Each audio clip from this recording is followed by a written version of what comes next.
Karena amal soleh itu bertingkat-tingkat. Amal soleh itu bertingkat-tingkat. Ada yang pahalanya sedikit, ada pahalanya yang sangat besar. Biasanya amal soleh itu pahalanya sesuai dengan tingkat kesulitan dalam menjalankannya. Al-ajru ala qadri ta'ab. Pahala itu sesuai dengan tingkat kesulitan dalam melakukannya, tingkat berat dalam melakukannya. Suatu amal yang itu berat, maka pahalanya besar. Suatu amal yang pahalanya mengerjakannya itu mudah dan ringan, pahalanya kecil.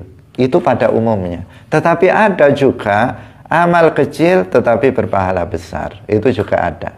Salatullah, salamullah, alal hadi, Rasulillah. Assalamualaikum warahmatullahi wabarakatuh. Alhamdulillahi rabbil alamin.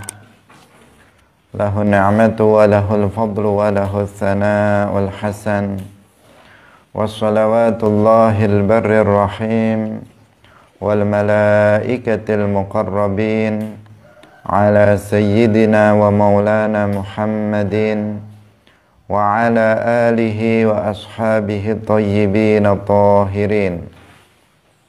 Allahumma la sahla illa ma ja'altahu sahla wa anta taj'alul hazna idza syi'ta sahla. Allahumma arzuqna al-ikhlasa fi niyyati wal qawli wal amal. Wa ba'du.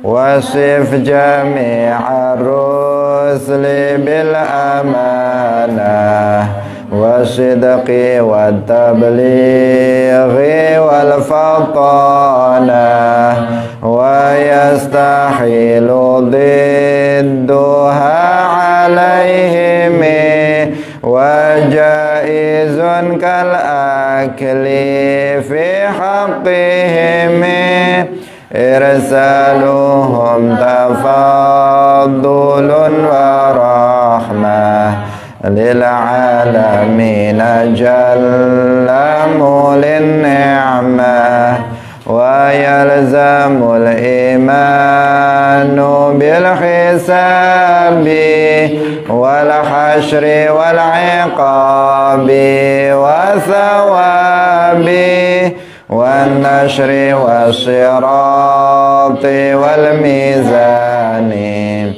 wal hawdi wan nirani wal jinani wal jinni wal amlaki thumma al anbiya wal huri wal wildani thumma al awliya wa kullu ma jaa min al bashiri min kulli hukmin sara kadaruri wa yantawi fi kilmatil islami ma qad madha min sairil ahkami fa'akthiran min dhikriha bil adabi tarqa bi hadha dhikri ala rutabi wa ghalli bil khawfa ala rajai wasir li maulaka bila tanaim. Hadirin hadirat kaum muslimin muslimat, pemirsa Madu TV rahimakumullah. Alhamdulillah, puji syukur kita sampaikan kepada Allah Subhanahu wa taala di pagi hari ini. Allah Subhanahu wa taala masih melimpahkan nikmat-nikmatnya kepada kita semuanya sehingga kita bisa kembali bersama dalam majelis ilmiddin, dalam pengajian kitab Al-Kharidatul Bahiyah.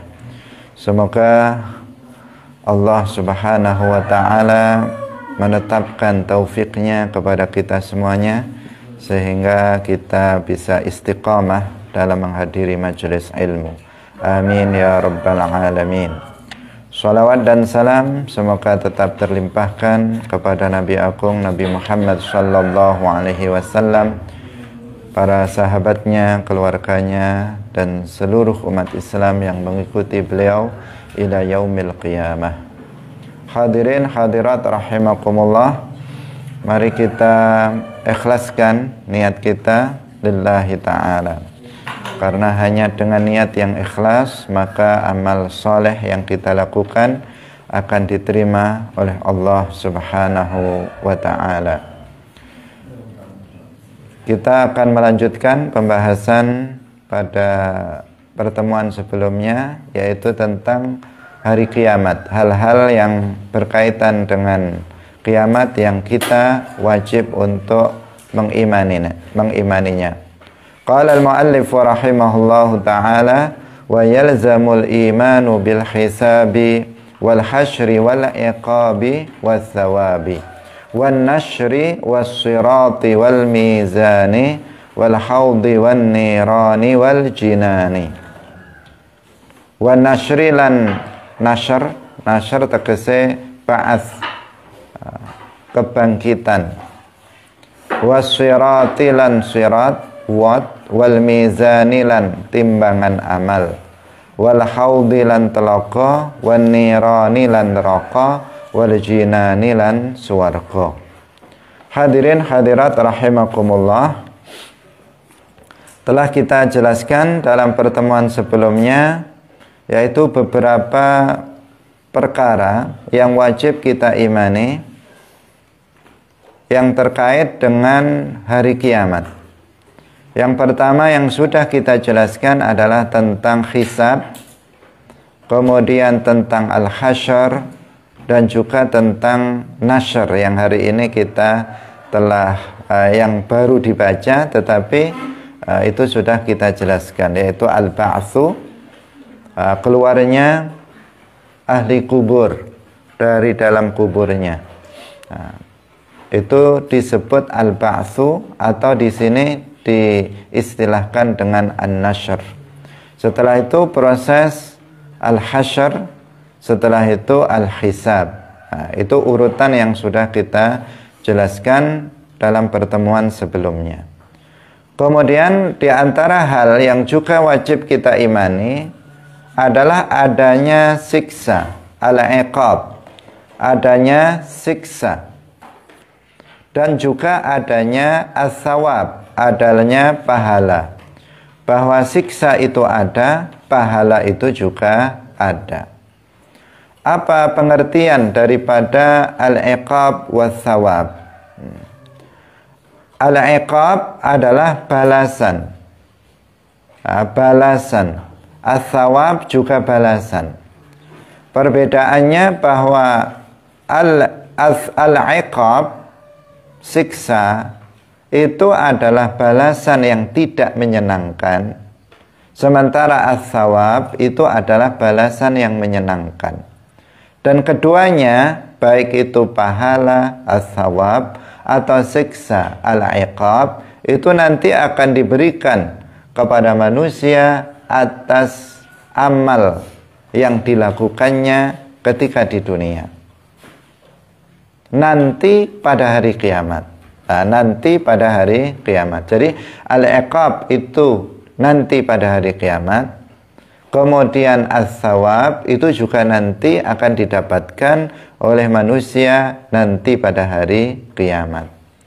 Jika iqab atau siksa itu balasan tidak menyenangkan nanti pada hari kiamat atas amal keburukan, atas kekufuran, atas kemaksiatan yang dilakukan oleh manusia ketika di dunia, sementara as-sawab itu balasan menyenangkan nanti pada hari kiamat atas amal soleh yang dilakukannya di dunia. Ini apa namanya, pengertian, ta'rif daripada al-iqab was-sawab. Jadi al-iqab itu nanti pada hari kiamat. Demikian juga as-sawab itu juga nanti akan diperoleh oleh manusia nanti pada hari kiamat. Hadirin hadirat rahimakumullah. Setiap amal yang dilakukan oleh manusia, jika itu berupa kebaikan, maka nanti di akhirat akan ada pahalanya. Setiap amal kebaikan, sekecil apapun yang dilakukan oleh manusia di bumi ini, di dunia ini, nanti di akhirat pada hari kiamat itu akan ada pahalanya. Demikian juga setiap amal keburukan, sekecil apapun yang dilakukan oleh manusia, jika Allah tidak mengampuninya, maka akan ada siksanya, akan ada iqab, akan ada balasan yang tidak menyenangkan atas perbuatan maksiat tersebut nanti di akhirat. Karena itulah maka kita harus melakukan kebaikan sekecil apapun kebaikan itu. Kita harus melakukan kebaikan, amal ketaatan sebanyak-banyaknya. Semakin banyak seseorang mengumpulkan pahala di dunia ini, dalam kehidupan dunia ini, maka semakin senang dia nanti di akhirat. Kenapa? Karena pahalanya, pahala tadi apa? Balasan menyenangkan nanti di akhirat. Jika pahalanya itu banyak, jika pahalanya itu sangat banyak, maka tentu dia akan semakin senang. Karena balasan Allah atas amal kebaikan itu semakin banyak, balasan menyenangkannya akan semakin banyak, maka seseorang akan semakin senang nanti di akhirat. Sebaliknya, semakin banyak dosa yang dilakukan oleh manusia, kemaksiatan yang dilakukan oleh manusia, maka balasan tidak menyenangkannya yang disebut dengan iqab akan semakin banyak. Maka semakin banyak dosa seseorang, ketika dia mati semakin banyak dosa yang dibawanya, maka semakin susah seseorang nanti di akhirat. Semakin sedih, semakin celaka seseorang nanti ketika dia berada di akhirat. Jadi sekecil apapun kebaikan, lakukan. Sekecil apapun dosa, jangan dilakukan. Karena itu semuanya akan berakibat akan berakibat nanti di akhirat. Semuanya ada balasannya. Semuanya ada balasannya. Yang satu balasan menyenangkan berupa pahala, yang satu balasan menyedihkan yang disebut dengan iqab. Hadirin hadirat yang dirahmati oleh Allah Subhanahu wa taala, tidak boleh kita menyepelekan sebuah dosa. Demikian juga kita tidak boleh menyepelekan sebuah pahala atau amal kecil. Sebagaimana kita tidak boleh menyepelekan amal kecil yang terlihat kecil, maksudnya dalam pandangan mata kita, demikian juga kita tidak boleh menyepelekan dosa kecil. Karena amal soleh itu bertingkat-tingkat. Amal soleh itu bertingkat-tingkat. Ada yang pahalanya sedikit, ada pahalanya yang sangat besar. Biasanya amal soleh itu pahalanya sesuai dengan tingkat kesulitan dalam menjalankannya. Al-ajru ala qadri ta'ab. Pahala itu sesuai dengan tingkat kesulitan dalam melakukannya, tingkat berat dalam melakukannya. Suatu amal yang itu berat, maka pahalanya besar. Suatu amal yang pahalanya mengerjakannya itu mudah dan ringan, pahalanya kecil. Itu pada umumnya. Tetapi ada juga amal kecil tetapi berpahala besar. Itu juga ada. Hadirin hadirat rahimakumullah. Ini adalah kaidah umumnya. Salat malam, salatul lail, pahalanya sangat besar. Kenapa salatul lail pahalanya sangat besar? Karena berat. Tidak semua orang bisa melakukannya. Maka jika seseorang mau mengalahkan hawa nafsunya, kemudian dia bangun malam dan kemudian dia melaksanakan sholat malam, dia akan mendapatkan pahala yang sangat besar. Misalnya lagi hadir dalam majelis ilmu, sering kita contohkan, adalah sesuatu yang berat. Nggak semua orang itu mau hadir dalam majelis ilmu. Dia datang, duduk, meluangkan waktu 1 jam, 1,5 jam untuk kemudian mendengarkan pengajian. Ini bukan sesuatu yang ringan. Hanya sedikit orang yang mampu melakukannya, maka pahalanya juga akan sangat besar. Hadirin hadirat rahimakumullah. Karena itu ketika kita mengetahui oh ini pahalanya adalah kecil misalnya, maka kita harus tetap berusaha menjalankannya. Karena sekecil apapun itu, dia akan ada balasan menyenangkannya untuk kita. Karena sesuatu yang kecil berarti ringan untuk kita lakukan.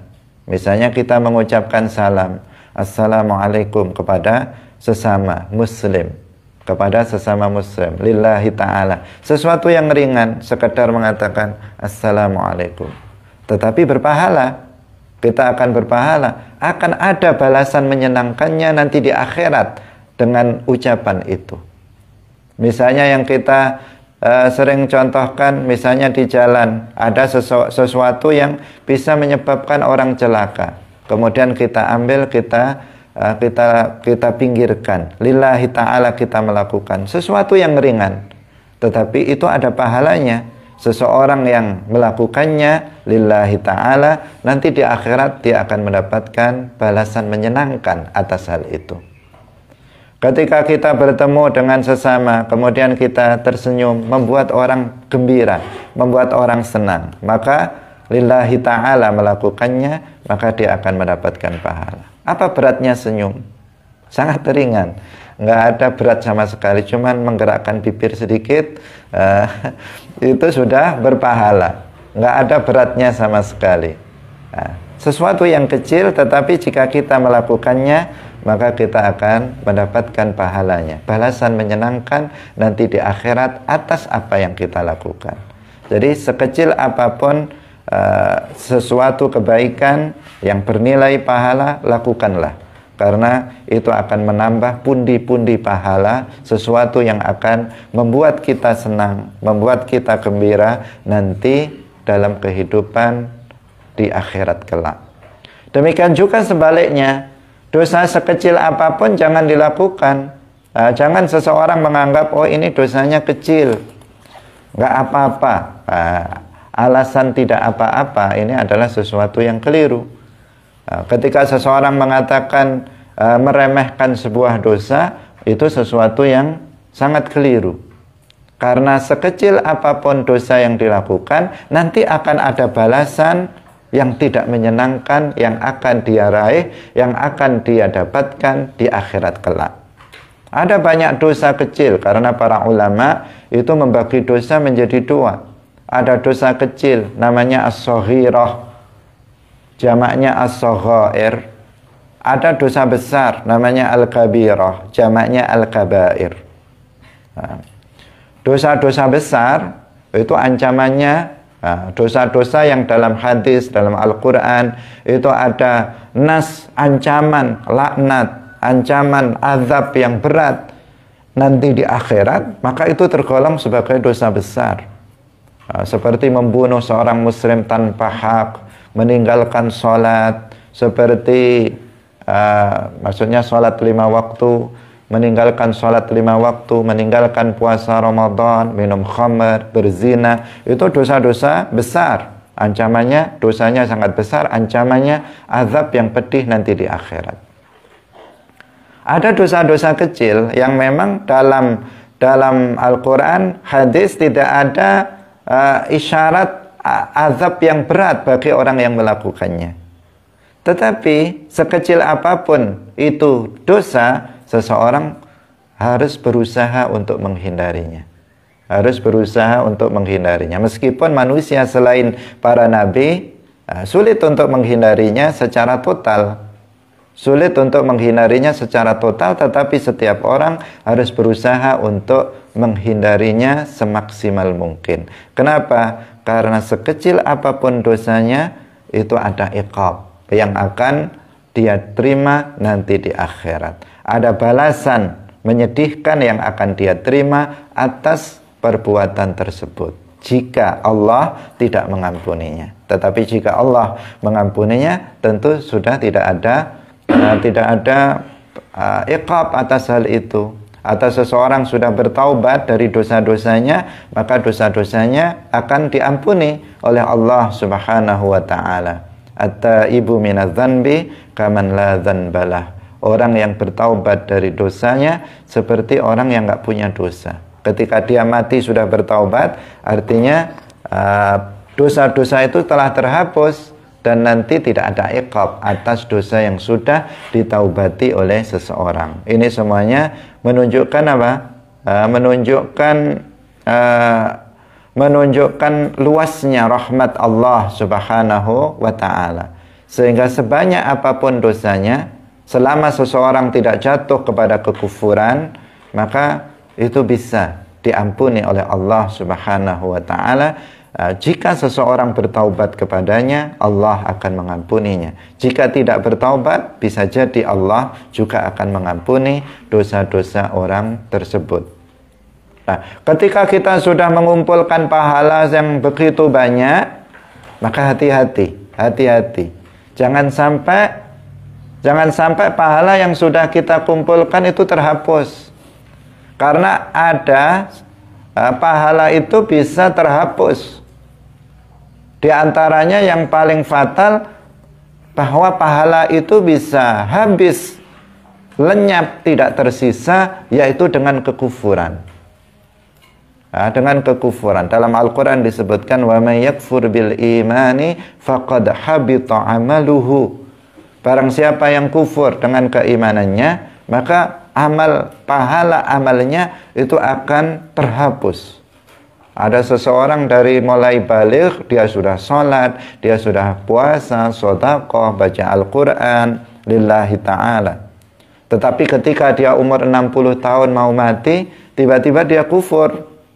Dia meyakini keyakinan yang kufur, atau dia mengucapkan ucapan yang kufur, atau dia berbuat perbuatan yang kufur. Maka pahala yang sudah dikumpulkan yang begitu banyak itu semuanya lenyap, tidak tersisa sedikit pun. Karena itu kita yang paling dijaga di sini adalah keimanan. Keimanan harus paling dijaga, jangan sampai hilang dari seseorang, karena itu nanti akan berbahaya.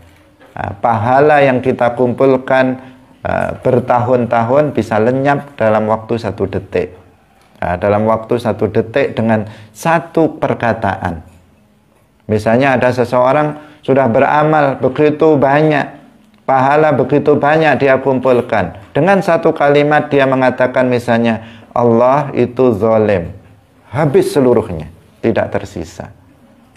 Karena itulah maka untuk menjaga agar pahala yang kita telah kumpulkan tetap dan akan kita bawa sampai mati, dan nanti di akhirat akan ada pahalanya, ada balasan yang menyenangkan untuk itu, maka kita harus berhati-hati.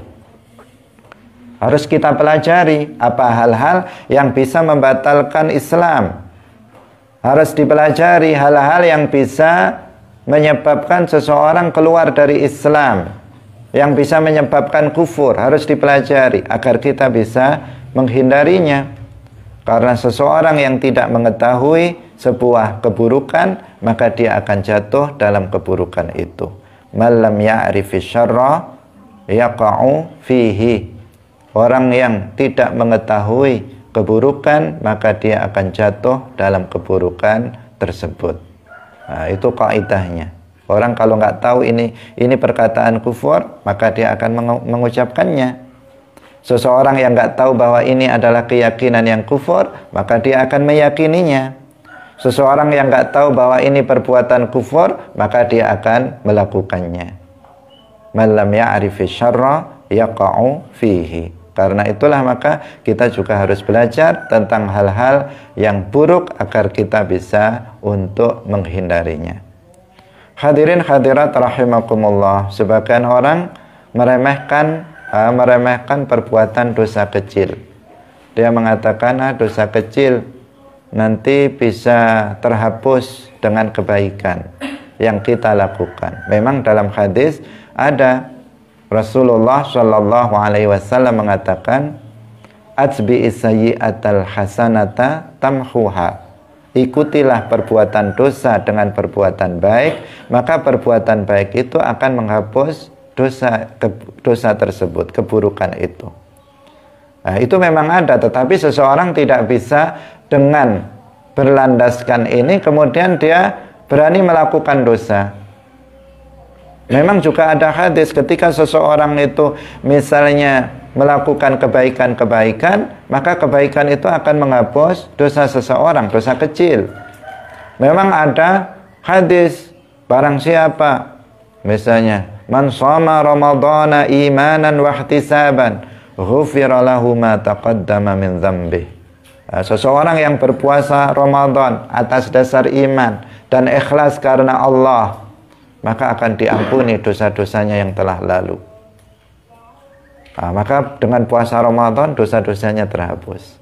Memang ada hadis juga yang mengatakan bahwa puasa Asyura itu yukaffiru sana al-madiyah dan seterusnya. Banyak sekali amalan-amalan yang bisa menghapus, yang bisa menyebabkan dosa kecil seseorang itu terhapus. Meskipun demikian seseorang tetap tidak boleh meremehkan sebuah dosa, tidak bisa meremehkannya.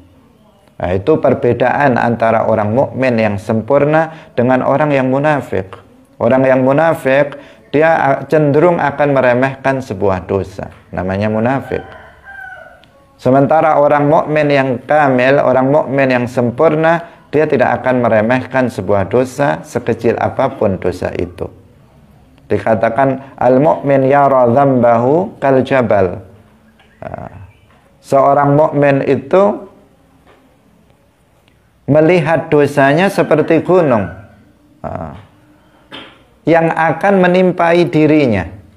Jadi dia ketika melakukan dosa sekecil apapun itu, dia pandangannya bahwa dosa itu seperti gunung yang akan menimpa dirinya. Bagaimana seseorang ketika tahu bahwa gunung akan menimpainya? Pasti dia akan lari sekencang-kencangnya untuk menghindarinya, agar dia tidak tertimpa oleh gunung itu. Karena itu sesuatu bahaya yang sangat besar. Demikian juga seorang mukmin yang sempurna, dia melihat dosa itu seperti itu, dia sehingga dia berusaha untuk menghindarinya sekuat tenaga dia.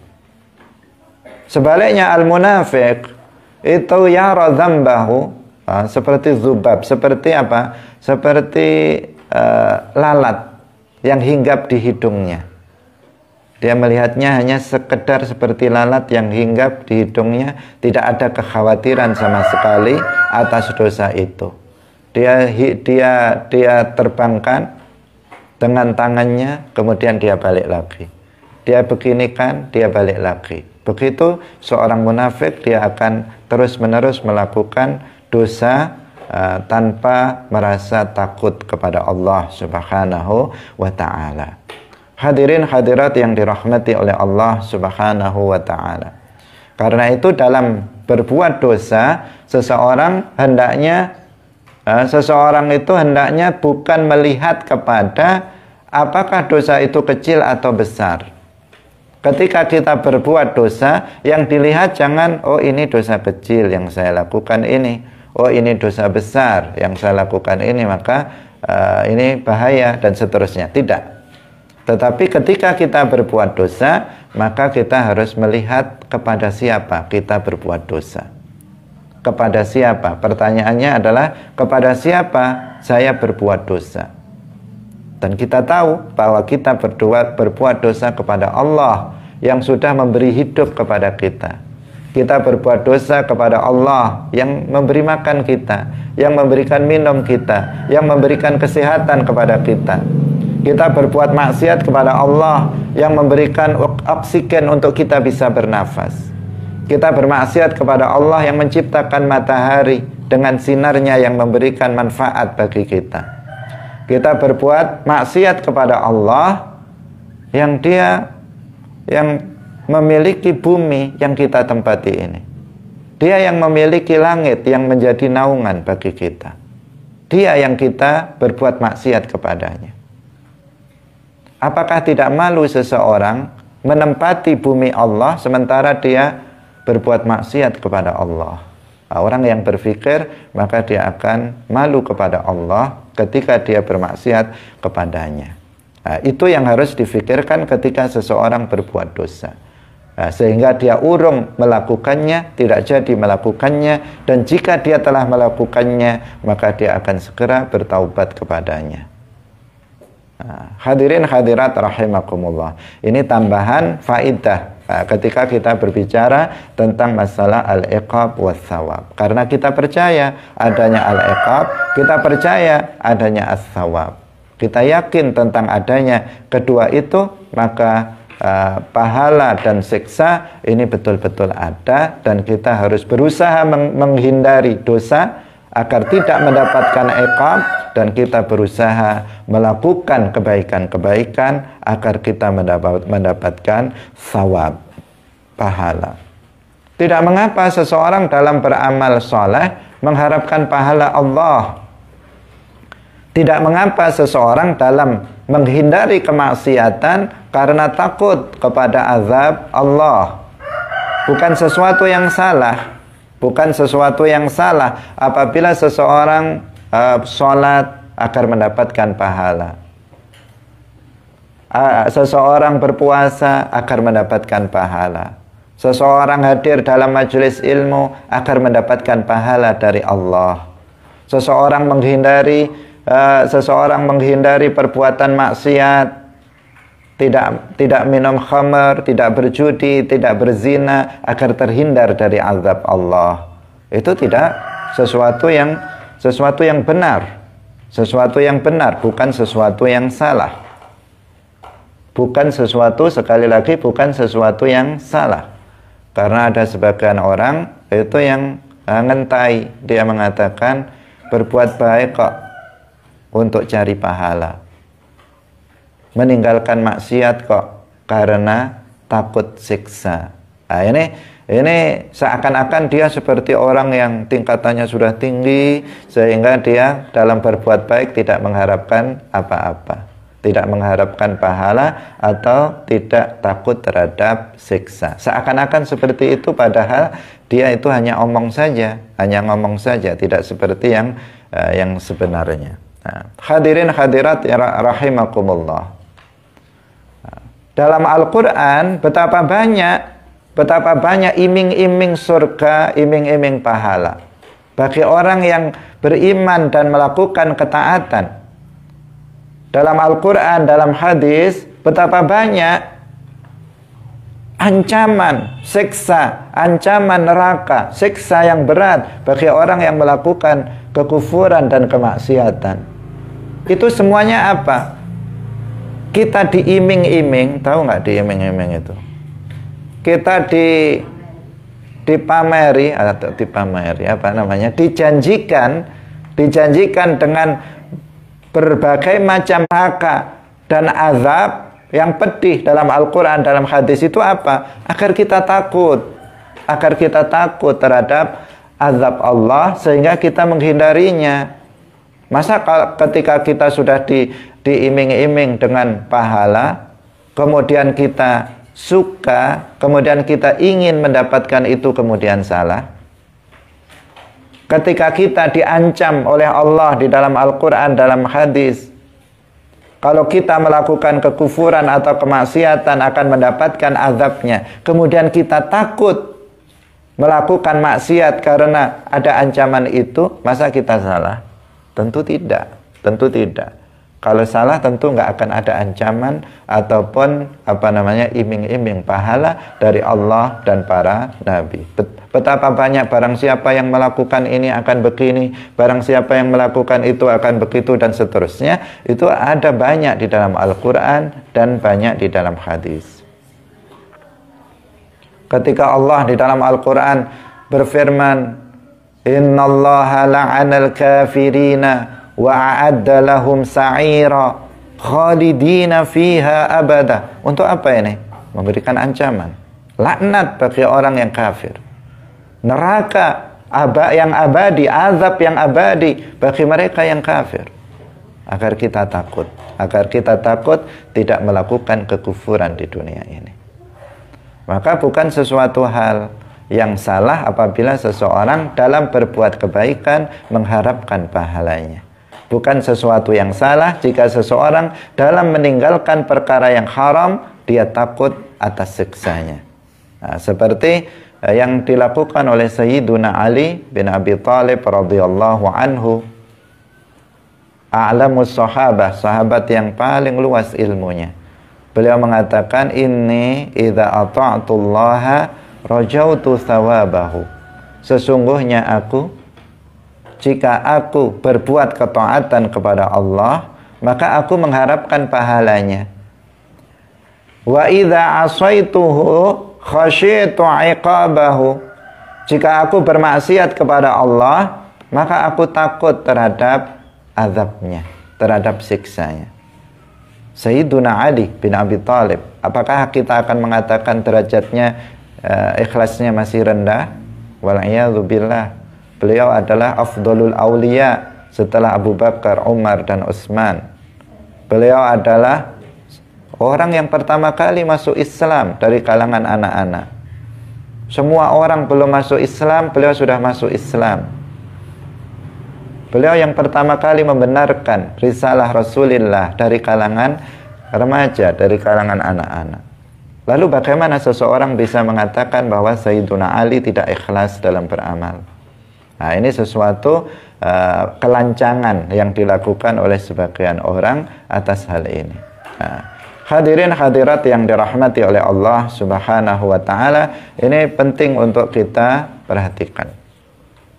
Nah, dalam meraih pahala perlu juga kita sampaikan, agar kita bisa meraih pahala sebanyak-banyaknya, kita dalam beramal harus memiliki prioritas. Kita harus tahu mana perbuatan yang itu bernilai pahala yang sangat besar. Itu harus kita prioritaskan dari yang lainnya. Meskipun kita tidak meremehkan amal perbuatan kecil yang itu bisa kita lakukan, dan meskipun itu pahalanya kecil. Tadi itu sudah kita katakan, sekecil apapun kebaikan kita tidak remehkan. Tetapi apabila kita tidak bisa melakukan semua kebaikan, maka kita harus memiliki prioritas dalam melakukannya.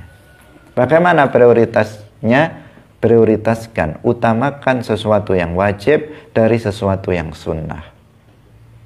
Dalam meninggalkan perkara yang haram, utamakan meninggalkan yang haram, yang dosa besar, kemudian dosa kecil, kemudian baru sesuatu yang makruh. Nah, itu tingkatan dalam prioritas mengerjakan atau prioritas meninggalkannya. Di saat seseorang tidak mampu untuk melakukan semuanya. Nah, di saat seseorang tidak mampu untuk melakukannya. Kenapa? Karena pahala yang wajib, pahala dari amalan yang wajib tidak terkalahkan oleh pahala amalan yang sunnah. Sebanyak apapun amalan sunnah itu, sebanyak apapun amalan sunnah, tidak akan bisa mengalahkan pahala melakukan satu perbuatan yang wajib. Maka sangat rugi apabila seseorang meninggalkan perkara yang wajib, tetapi dia meninggalkan perkara yang wajib sementara dia melakukan perkara yang sunnah. Dia akan tertipu nanti di akhirat. Dia akan tertipu nanti di akhirat jika dia melakukan yang sunnah sementara dia meninggalkan perkara yang wajib. Karena perkara yang wajib itu asas, dia dasar. Dia sesuatu yang pahalanya jauh lebih besar. Dalam hadis qudsi disebutkan, wa ma taqarraba ilayya 'abdi bi syai'in ahabba ilayya mimma aftaradtu alaih. Tidaklah hambaku mendekatkan diri kepadaku dengan suatu amalan ibadah yang lebih aku cintai dari apa yang telah aku fardukan. Jadi amal yang paling dicintai oleh Allah, artinya yang paling besar pahalanya adalah amalan yang wajib. Maka jangan sampai meninggalkan sholat 5 waktu. Jangan sampai seseorang meninggalkan puasa Ramadan, karena pahalanya akan sangat besar. Hadiri majelis ilmu. Majelis ilmu terutama ilmu din ad-daruri, seperti majelis ini. Majelis yang mengajarkan tentang keimanan, tentang akidah, ahlus sunnah wal jamaah. Tetaplah untuk menghadirinya. Kenapa? Pahalanya yang sangat banyak. Sesuatu yang wajib itu pahalanya sangat besar. Karena itu dikatakan oleh dalam hadis Nabi yang sering kita sampaikan untuk memotivasi kita, ya Abu Dzar, la anta ghduwa wa tata'allama baban minal ilmi khairun laka min an tusalliya alfa rak'ah. Wahai Abu Dzar, jika kamu keluar dari rumah untuk belajar satu bab dari ilmu agama, satu bab saja, babul wudu, babut tayammum, babus sholah, hanya satu bab kamu belajar ilmu agama, maka kata Nabi itu lebih baik bagi kamu dari sholat sunnah 1000 rakaat. Bandingannya apa? Sholat sunnah 1000 rakaat, bahkan lebih dari 1000 rakaat pun, hadir dalam majelis ilmu din ad-daruri itu pahalanya lebih besar. Karena apa? Sesuatu yang wajib tidak akan terkalahkan oleh amalan sunnah sebanyak apapun. Maka sungguh merugi seseorang yang dalam kehidupannya dunia tersibukkan dengan amalan yang sunnah, tetapi dia tidak melakukan amalan yang wajib. Dia sibuk dengan sholat sunnah yang wajib, berantakan. Kalau malam dia bangun, alasannya wiritan, zikir, tetapi ketika mau subuh dia malah tidur. Subuhnya jam 7, subuhnya jam 6 pagi. Sudah terbit matahari, dia baru bangun dan sholat subuh. Padahal tadi malam dia begadang sambil bawa tasbih, wiritan, tetapi ketika sholat subuh dia ketinggalan. Banyak yang seperti itu, mengutamakan yang sunnah, meninggalkan perkara yang wajib. Ada juga sebagian orang yang rajin berpuasa, puasa apapun, bahkan puasa yang nggak disyariatkan dia pun puasa. Tetapi ketika puasa Ramadan dia justru tidak melakukannya. Dia rajin ngikuti tahlilan, rajin ikuti yasinan, sesuatu yang baik tidak dilakukan. Kita ahlus sunnah wal jamaah mengatakan bahwa itu semuanya akan bermanfaat untuk mayat, sesuatu yang baik, tahlilan, sholawatan, kemudian apalagi yasinan dan sebagainya. Tetapi giliran hadir dalam majelis ilmu dia nggak mau. Yang wajib nggak mau, yang sunnah mau. Maka di sini apa? Di sini dia akan maghrur. Dia akan tertipu. Dia merasa nanti di akhirat pahala saya sudah banyak sekali. Tetapi ternyata nanti di akhirat nol, kosong. Karena apa? Sesuatu yang wajib yang menjadi asas, sesuatu yang wajib yang menjadi pondasi dari kebaikan yang lain, itu tidak dia lakukan. Disebutkan oleh Ibnu Hajar al-Asqalani dalam Fathul Bari, disebutkan man syaghalahul fardu 'anil nafli fahuwa ma'dzur wa man syaghalahun naflu 'anil fardi fahuwa maghrur. Man syaghalahul fardu 'anil nafli fahuwa ma'dzur. Orang yang tersibukkan melakukan perbuatan yang fardu, melakukan perbuatan yang wajib, sehingga nggak sempat melakukan perbuatan yang sunnah. Sibuk dengan yang wajib, yang sunnah tertinggal.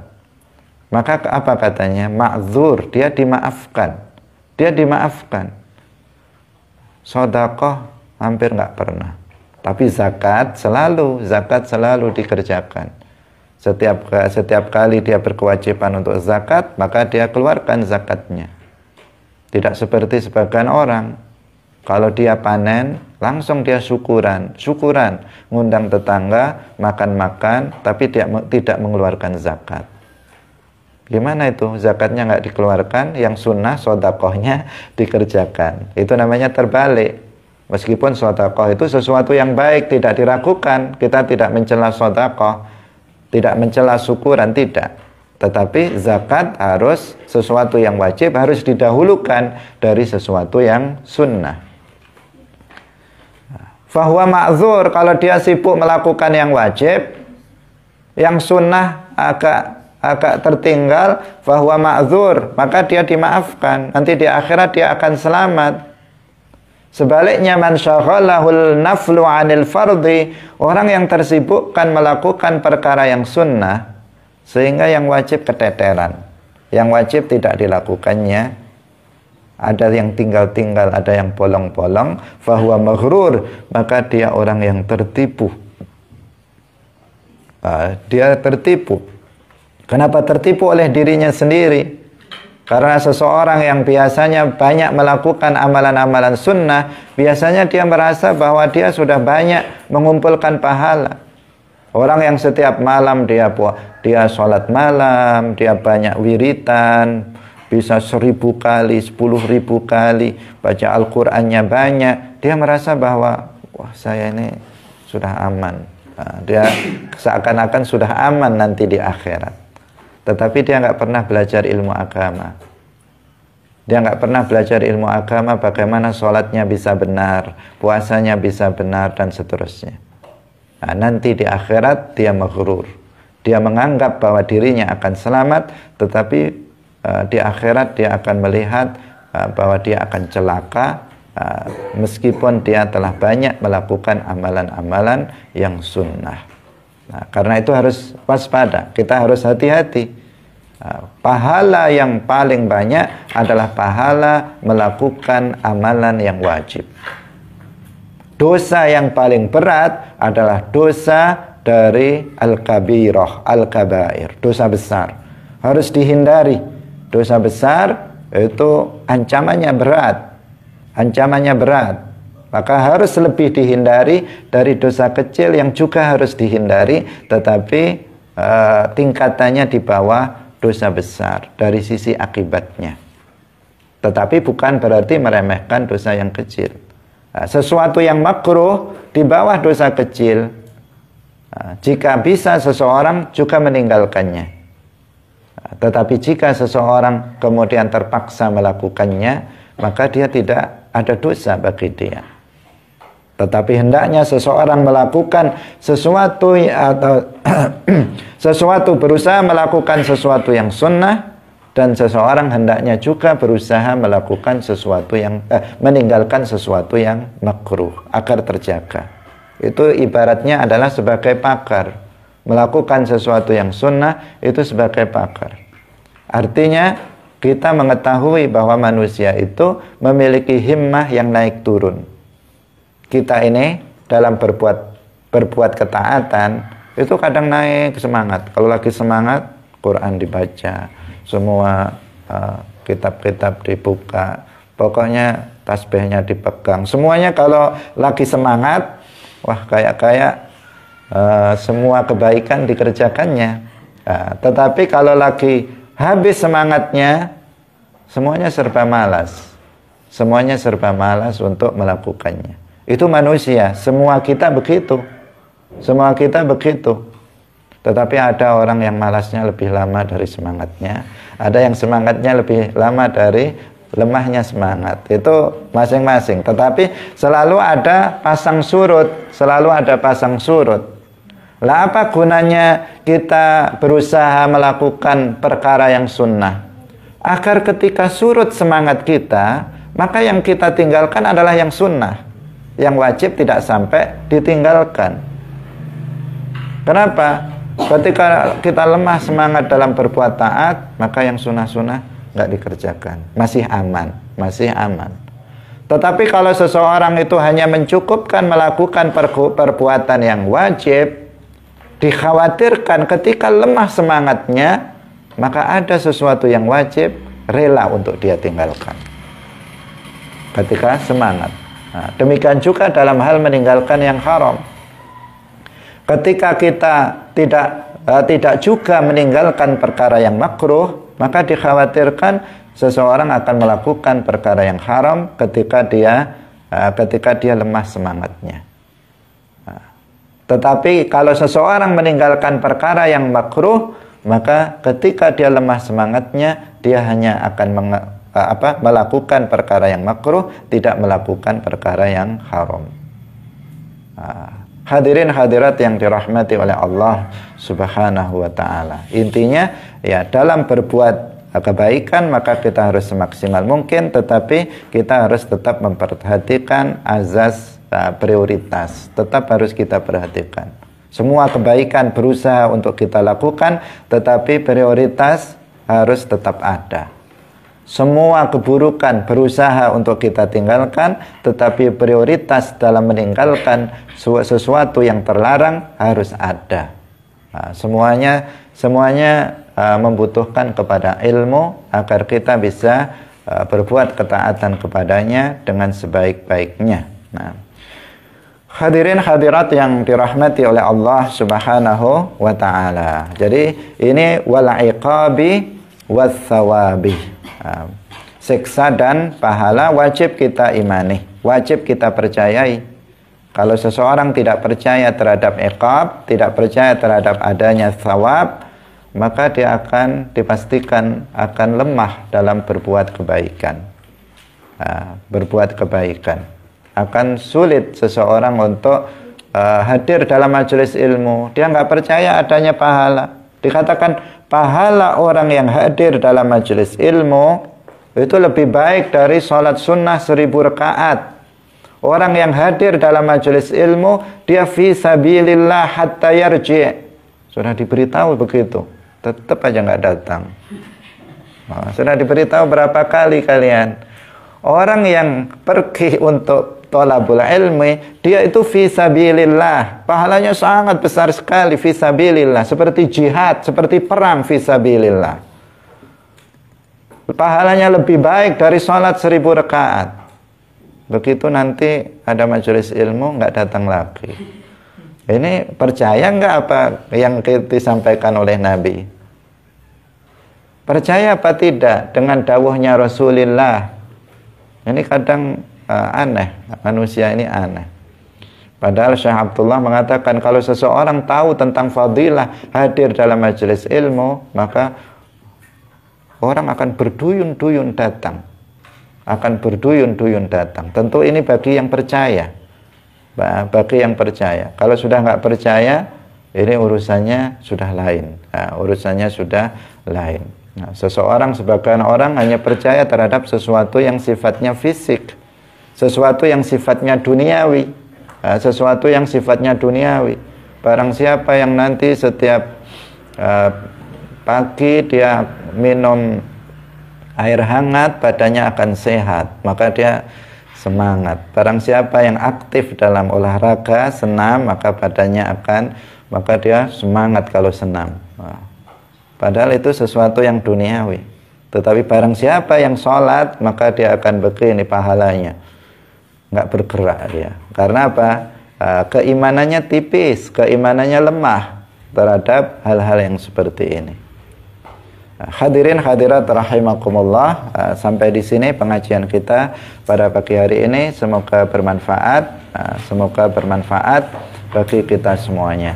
Kita tambahkan beberapa faedah pada pagi hari ini. Intinya bahwa pahala sesuatu yang menyenangkan. Mulai dari proses awal kiamat, ketika dikumpulkan di mahsyar, dia berpakaian, dia bertutup kepala, menaiki kendaraan, itu pahala. Ketika dihisab dengan mudah, itu pahala. Ketika nanti melewati sirat, dia bisa menyeberanginya dengan baik, itu namanya pahala. Masuk surga, itu pahala. Nah, sementara kebalikannya, mulai dari proses kiamat, ketika dihisab dia ditarik atau dia telanjang, ketika tersengat oleh matahari, itu namanya siksa, iqab. Ketika hisabnya sulit sekali, itu azab, itu iqab. Ketika dia menyeberangi sirat, dia terpeleset, itu iqab. Masuk neraka, itu iqab. Jadi itulah jenis-jenis iqab atau jenis azab nanti di akhirat yang tadi kita bicarakan. Nah, barakallahu fikum, wallahul muwaffiq ila aqwamit thoriq. Wassalamu alaikum warahmatullahi wabarakatuh. سلام الله على الهادي رسول الله.